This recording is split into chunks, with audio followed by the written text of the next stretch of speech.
അസ്സലാമു അലൈക്കും വറഹ്മത്തുള്ളാഹി. അൽഹംദുലില്ലാഹി റബ്ബിൽ ആലമീൻ. വസ്സലാത്തു വസ്സലാമു അലാ അശ്റഫിൽ മുർസലീൻ വഅലാ ആലിഹി വസഹ്ബിഹി വസല്ലം. സയ്യിദുനാ മുഹമ്മദുർ റസൂലുള്ളാഹി സ്വല്ലല്ലാഹു അലൈഹി വസല്ലമ തങ്ങളുടെ ജന്മം കൊണ്ട് അനുഗ്രഹീതമായ ഈ റബീഉൽ അവ്വൽ മാസത്തിൽ നാം നബിതങ്ങളുടെ മാതൃക നാം പിൻപറ്റുക. ഇത്തിബാഉ സുനനി റസൂലില്ലാ, റസൂൽ കരീം സല്ലല്ലാഹു അലൈഹി വസല്ലമ തങ്ങളുടെ തിരുസുന്നത്തിനെ നാം ഹയാത്താക്കൂ. തൊപ്പിവെക്കലും താടിവെക്കലും പുരുഷന്മാർ വെള്ളവസ്ത്രം ധരിക്കലുമെല്ലാം നബിതങ്ങളുടെ തിരുസുന്നത്താണ്. അത് നാം പിൻപറ്റുകയും ചെയ്യുക. അതിനാൽ ഒരിക്കൽ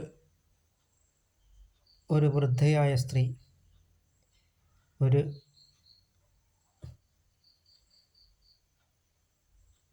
വലിയ വിറകുകെട്ട് തലയിൽ ചുമന്നുകൊണ്ടിങ്ങനെ പോവുകയാണ്. ആ സമയത്ത് ഒരു ചെറുപ്പക്കാരനായ വ്യക്തി ഇത് കാണുകയും അത് തലയിലേറ്റിക്കൊണ്ട് ആ വൃദ്ധയുടെ വീട്ടിൽ കൊണ്ടുപോയി സഹായിക്കുകയും ചെയ്തു. എന്നിട്ട് അപ്പോൾ ആ വൃദ്ധയായ സ്ത്രീ പറയുകയുണ്ടായി,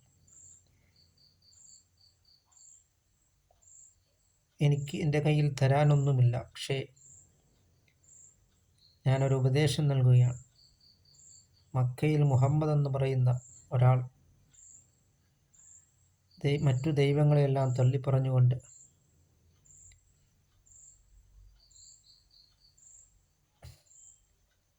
അദ്ദേഹം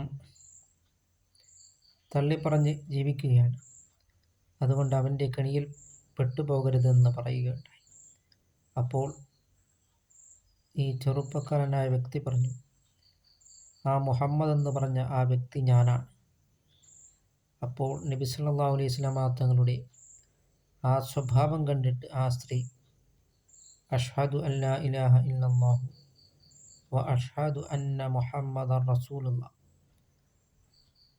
മുഹമ്മദ് റസൂലുള്ളാഹി സ്വല്ലല്ലാഹു അലൈഹി വസല്ലമ തങ്ങളെ കൊണ്ട് സാക്ഷ്യം വഹിക്കുകയാണ് ചെയ്തത്. ഇസ്ലാമിലേക്ക് കടക്കുകയാണ് ചെയ്തത്.